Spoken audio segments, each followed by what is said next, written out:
Welcome to Session 1 of the Unit of Competency Work within a Relevant Legal and Ethical Framework, National Code number CHCLEG001.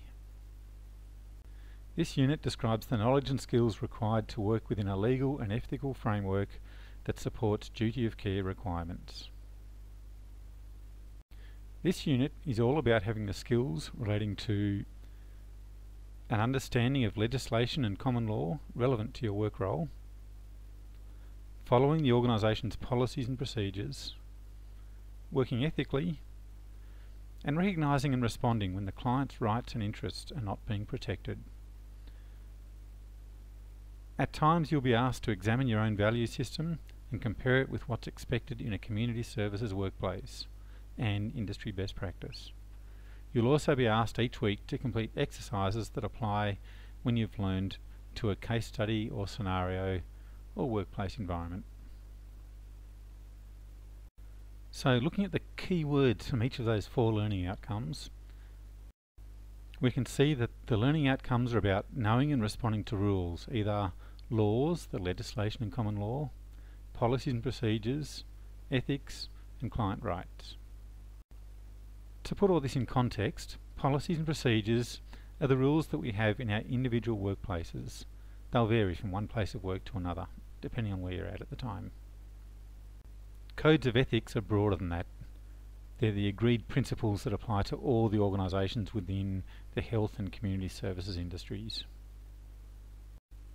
Whereas law, on the other hand, they apply to everybody in your state or your country, regardless of whether they're part of our industry or not. And rights are the principles that apply to everyone in the world, regardless of where they come from. We're going to put a discussion of rights aside for now and focus on the other 3, the legal, ethical and organisational rules that govern how we're going to act in the workplace. Of those 4 levels of rules, we're going to start right about the middle, discussing legislation and common laws. In one of our later sessions, we're going to discuss the difference between those 2 things, legislation and common law. But for now, it's going to be easy if we just know that these are 2 different ways that we make laws. And I'm kind of hoping that you're familiar with the law in a general sort of way. In all sorts of areas of day-to-day life, it's got a whole bunch of things that it says you have to do and things you can't. There's also a whole bunch of things that the law doesn't regulate, individual freedoms that it just stays out of. So for example, in the area of driving, you have to get a car licence to drive on the road. You can't drive it dangerously, but the law doesn't really dictate what colour your car is or how old it is, so long as it's safe.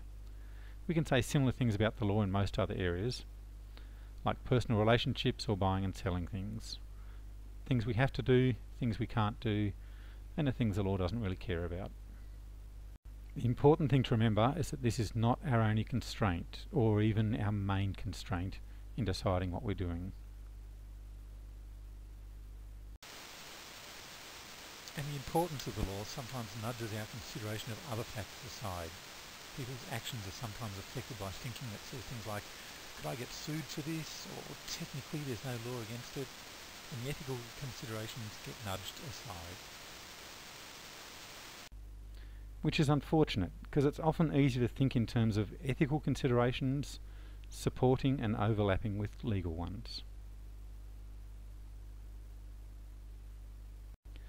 I mean, sure, there are areas that are legal only. Things like dog licensing and taxation are the obvious examples. But our actions are also directed by a bunch of areas that the law's not concerned with, but our ethical principles are. And most of the big issues are covered by both the law and the industry's ethical codes. And it's way easier to look at both of them together before exploring the issues around the edges. In a similar way, our organisation's policies and procedures support and reinforce the law and the ethical codes. They also make it clearer exactly how we're going to implement the law and the ethical code in our particular setting. And finally, agency policies and procedures add things specific to that organisation, often relating to their own organisational culture or their own organisation's history. So with our three overlapping circles we have the general principles where the bulk of the information lies, where all three are supporting and reinforcing each other. We have specific legal constraints in addition to those.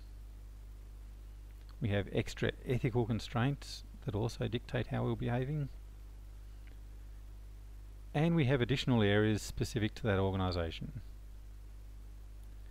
In our next sessions we're going to be using this model to explore how we need to act regarding specific legal and ethical issues such as privacy, confidentiality, our duty of care to clients, and equity and access, as well as areas about specific client groups such as youth and disabled people.